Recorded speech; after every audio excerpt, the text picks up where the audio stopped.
right, welcome everybody to Stock Analysis Friday. Great to have you here on this March 14th, 2025. All right, markets obviously have been heading down, so we're going to take a look at those charts and see what's going on. We're going to take a look at Bitcoin too. That's also been heading down. And we're going to see if, are we beginning a major bear market, or are we basically, this is a pullback that the market needed before heading higher. So we're going to analyze this and see what's going on. All right, a couple of quick things. First, I'm going to go through some administrational items. I also want you to realize that you go to the, the comments area here on YouTube and type in the symbols you want me to look up, because the purpose of Stock Analysis Friday is for me to analyze any stocks you may be in or maybe thinking about going in, long or short. And I'll take a look at it from a technical standpoint using the ART software, okay, the Applied Reality Trading software, which is a form of technical analysis. So go ahead and do that now. Type your symbols in caps and type in, no more than 3 at a time. And tell me if you're long or short. That way I can tailor the analysis to your specific needs. All right, so I do have to go over some of the risks involved in trading. And I think we all know there are risks involved in trading. So always trade with risk capital, money you could afford to risk in the market. We're going to be covering stocks. Some of these may be okay for you, maybe not, but check with your financial advisor to be sure they are suitable for you. And don't forget, since we're talking about them here, some people will be going in them as well. So realize that. All right, let's see what else we can talk about here with risk control. Know how to do risk control in each and every trade. When you take a trade or investment, know your possible downside, all right? And I have a couple books on how to calculate that, where to put stop losses, and also how to calculate the proper trade size or position size or bet size, whatever you want to call it. But that's important too, because that's going to also either increase or decrease your risk on how much you bet. And then finally, realize that past performance in the markets doesn't guarantee future performance. I can't guarantee anything here simply because the markets move in a realm of probability. So I think that's super important as well. All right, a couple books I wanted to share with you here. I've got 2 books on money management, the one on the far right, the one on the far left. Both those books are great. The one on the left is a more comprehensive dive into money management. The book on the right is a money management book that is basically kind of like a cliff notes on what you need to know. The Art of Trading, my newest book, is now been out a few months. Feedback is coming in really good on that. It's about 608 pages and basically is a culmination of my over 30 years of trading in the financial markets. And it also talks about profiling you as a trader and so forth. And also some of our software concepts. So you might want to check that out.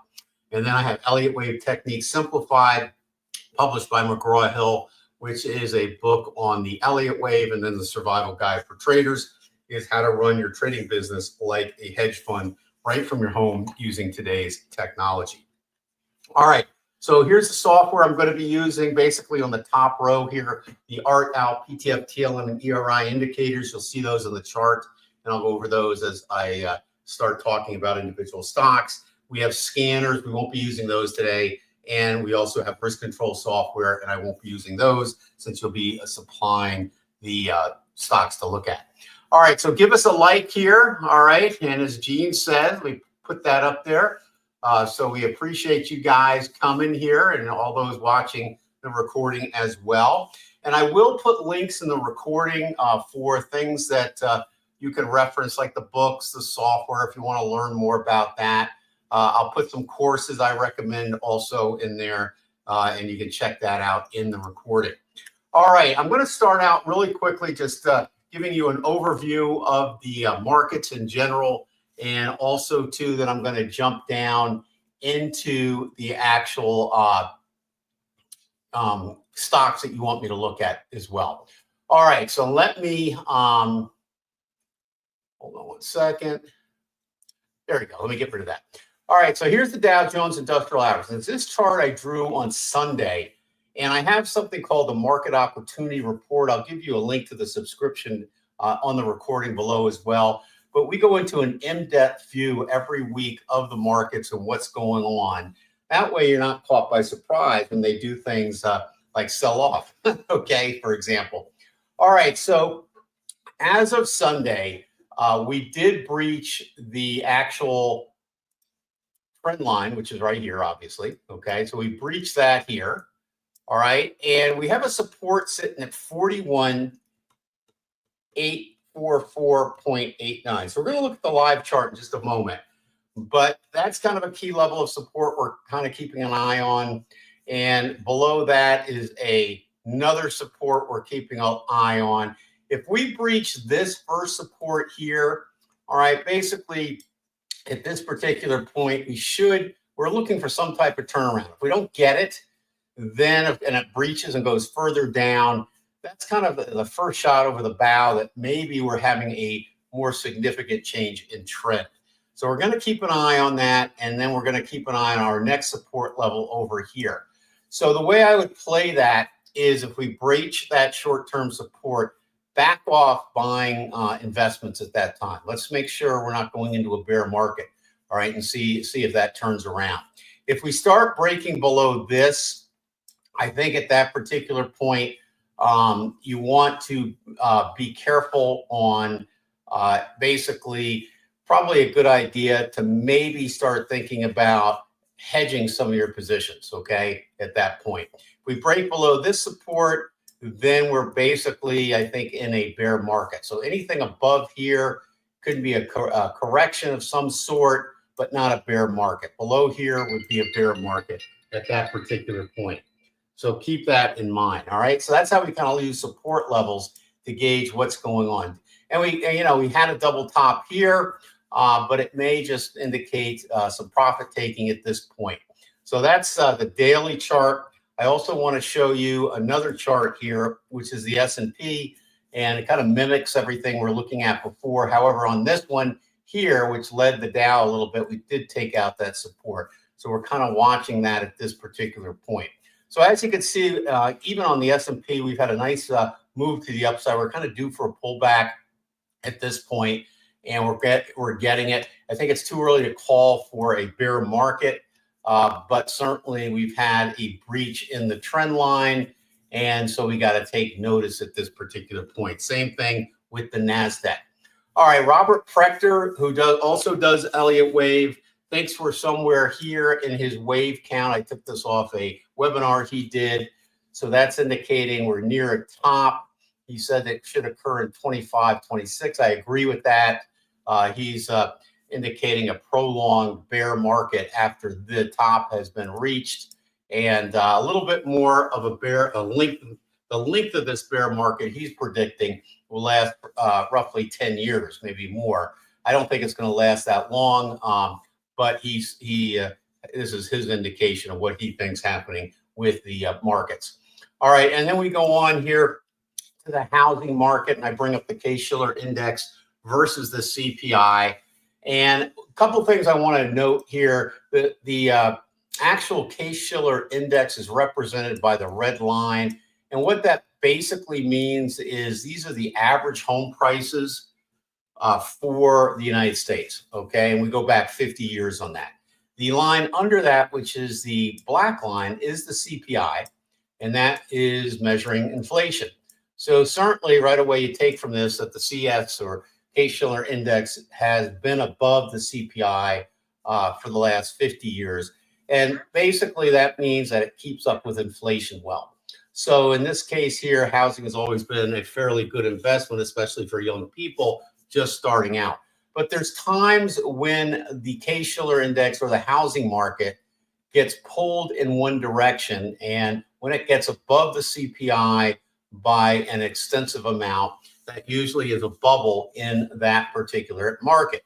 So like all bubbles, they eventually, burst and come back closer, kind of like a rubber band. When you pull it out and let it go, it comes back, and it comes back into a level that's acceptable before the next bull run.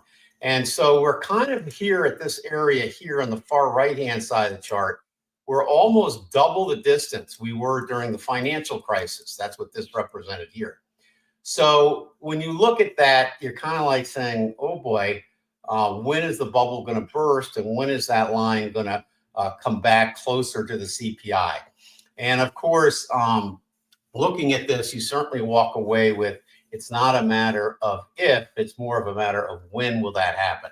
So I think everybody needs to realize that not only stocks, but also real estate and a lot of the asset bubbles are extended right now, and we're probably due for a pullback. And we might have one more high in the stock market before we pull back, and maybe the next high, when it starts to pull back, will also signal to real estate to pull back at that particular point. We may go into a recession. Hard to know exactly. Okay. All right. And this doesn't matter who's president. Okay. This is based off technical analysis. So it's independent of who's in the office and so forth. All right. Now, the next thing I want to take a look at here, of course, is actual live chart. So let's go ahead and drop that down here. And I want to take a look at Bitcoin first. And Bitcoin seems to be on everybody's mind, and we certainly have had the pullback. And on the basically, you're looking at three charts of Bitcoin. That's the way I do it. It's called multiple time frame analysis. So you got the 60-minute here, the daily here, and the weekly here. And when we look at Bitcoin, one of the things I take a look at is price structure and Elliott wave. So this would be an Elliott wave 3 high here. That's where we reached the 110,000 level. We're in 4, all right? So we're pulling back. And after 4 completes, we should have 5, another highs. How high that should go? Well, it's going to kind of depend on where we pull back at this point, but it looks like around 139, maybe to 174,000 on Bitcoin on the next high. And the next high is going to be significant, because after that high, then we're going to have a major sell-off in Bitcoin. So I'm thinking here in Bitcoin, I'm still talking about this level here between 77,918 and 58,485 as a buy zone. So if you're thinking about, you feel like you got left out on Bitcoin, that may be an area you might want to consider getting in for the next ride to the upside. But talk to your financial advisor, make sure something like that is suitable for you. I think it's probably going to head to this fair value gap, this bullish one right down here before it turns around. So I think more precisely, a good buy zone would be 75 to 70, okay? Right in that range there. All right, so for whatever it's worth, you can certainly keep that in mind. Quick look at I just want to take a quick look at the Dow and see what's going on with that. So let me bring that up here. And really quickly, you can certainly see we have extendedly gone below that particular trend line. So this is kind of a fairly significant move to the downside on the Dow. And I see at this particular point, we may get a little bit of relief, but I don't think it's over. So we'll take a look and see how this is doing next week. But for right now, you can certainly see also we took out the support level. So at this particular point, we'll see what kind of reversal we get on this. All right, so keep that in mind, and let's go ahead and now jump into some stocks here. All right, Frank, I think you're the first one, and he's wants to take a look at GDS.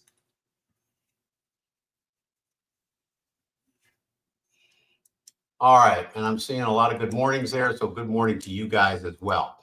All right, so you are looking to add on. Okay, very interesting.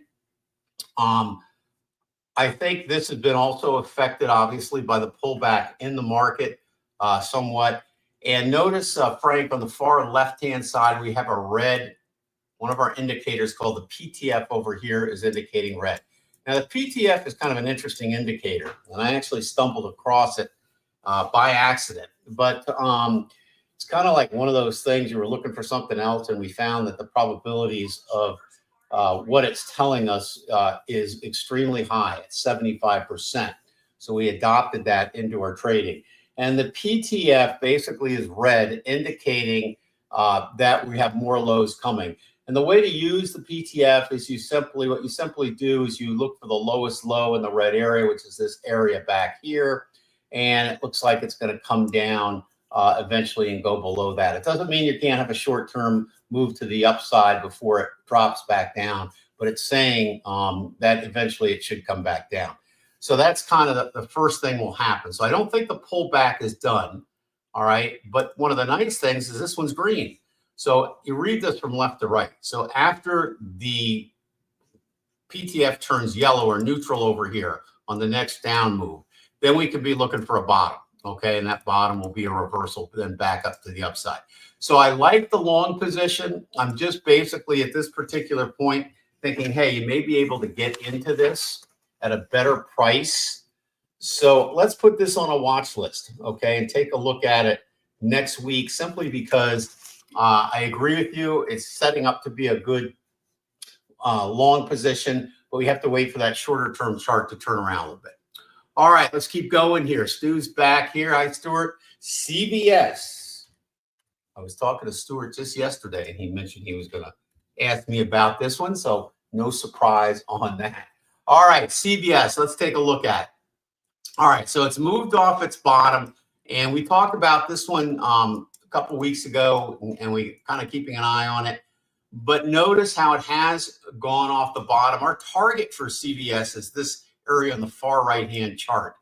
So we're looking at between 68, we're at 67 almost now, Stuart, all the way up to 82, okay, on there. So I think we're getting close to a range. I'm not going to recommend it for people at this point, simply because we're close to the target.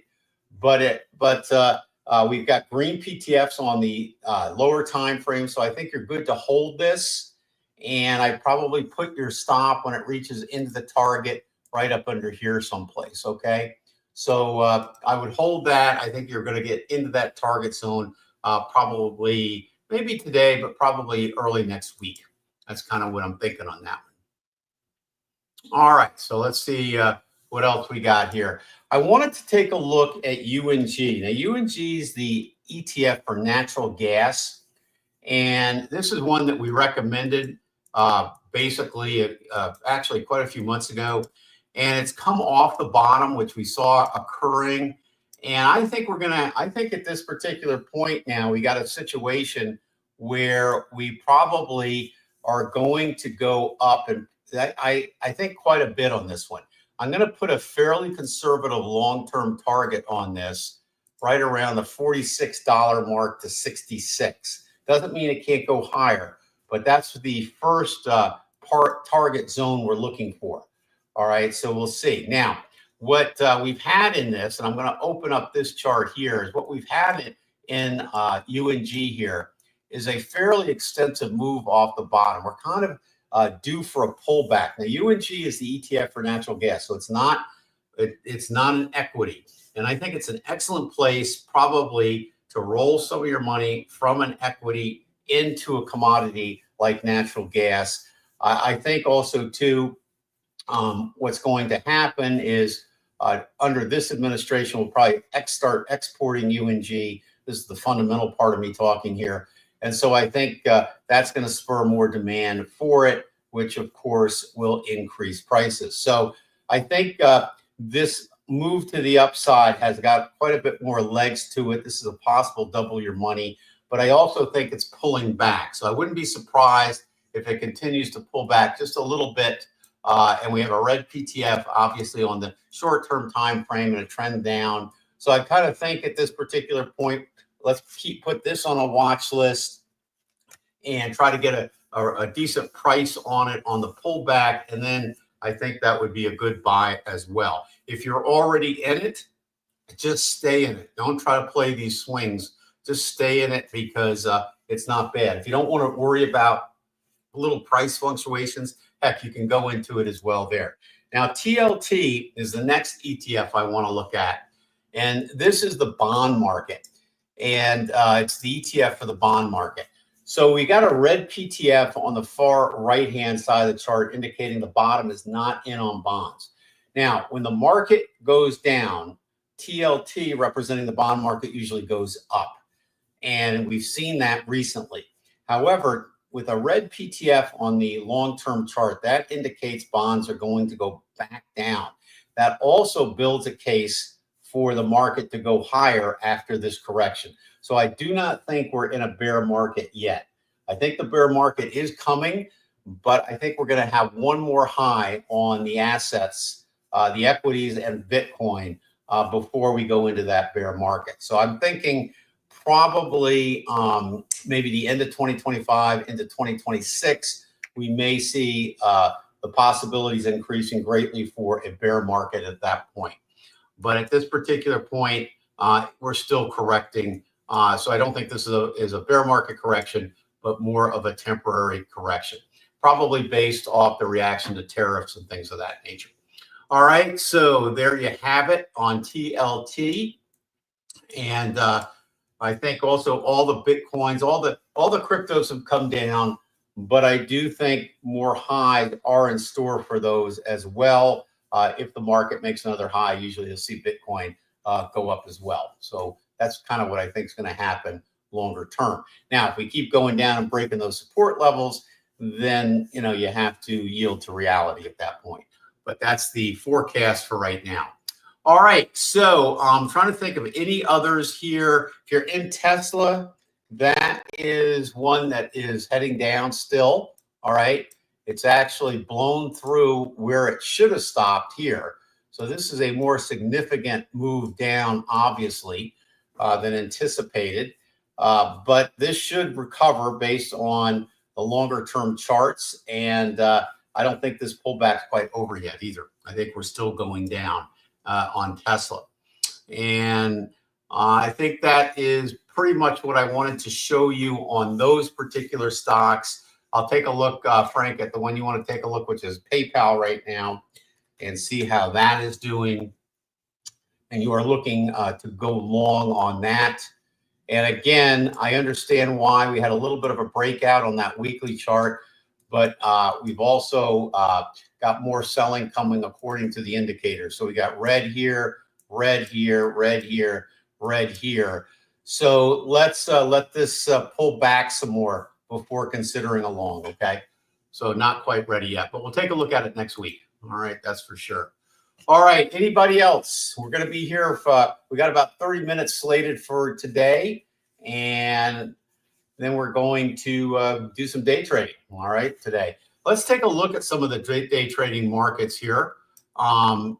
We use a combination of our software and fair value gaps. I'm going to put a link up to what I think is some of the best fair value gap software on the market. We did not develop it. It was developed by someone else that I know in the trading community that I respect, and it's phenomenal software. This is the NASDAQ. This happens to be the micro. You can trade the NQ as well, but those are all particularly out there. So, all right. So let's see. Janice is asking, synopsis, in a loss position, do you see an upswing? Well, I think actually, if I'm thinking the market is going to make another high, then I probably would anticipate an upswing in most all of the markets. If you give me a symbol on a particular situation you want me to look at, I'll be glad to look that up for you, Janice. But yeah, I think we're going to see a little bit more pain in the market before we see a turnaround. Okay. All right, let's go back and see. Let's see what else. We got one more here. Frank wants to look at the QQQ. And we try to go short on rallies in the Dow and Jones. Well, I think at this particular point, we probably got a little bit further to go. Here's what we kind of want to see. All right. This is definitely an impulsive move down to the downside, right? So the next thing we want to see, we don't really have a pullback yet, right? So we don't really know if this is just profit taking at this particular point, or we're going to have a trend down. And the only way we're going to know that is we got to wait for a pullback. So when we have a pullback, we're going to have a pretty good idea. It's going to do one or two things. It's going to either pull back and then go down, and that would be lower lows and lower highs. So that would be a downtrend. And chances are we've got one of our pyramids forming in here, right? So that's one scenario, and that's a bearish scenario. The other scenario is we could have a bottom, we could have a pull up, pull back, and then we have the reverse. We have a higher highs and higher lows here, and a possible pyramid forming in here. And then that would be an uptrend. So we have to really see what we've had here is a change in structure by taking out these bottoms. But I would not classify this yet as a break in structure.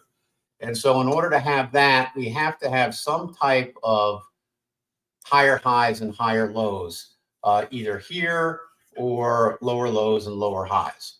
So we're kind of waiting for the market to tell us, you know, is this pullback temporary or is this going to be a much more significant trend? And we just don't have the information yet for that. So based on that, we have probably some more lows to come. But again, if you're going to short, you probably would have been better off using the 60-minute chart and doing it up here rather than getting in down here. So I think it's a little too late to short until we have an idea of the market either making in higher highs and higher lows or lower lows and lower highs. I don't have a better idea of the trend. So hopefully that was good. And that goes for the spider, that goes for everything across the board.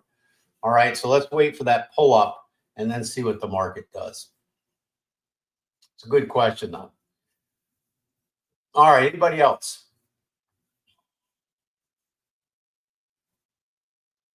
Going once, going twice. All right.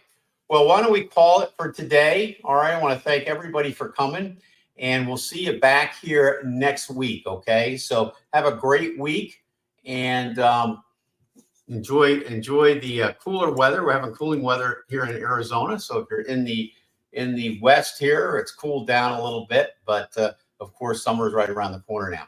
All right. So take care, everybody, and we'll see you next week.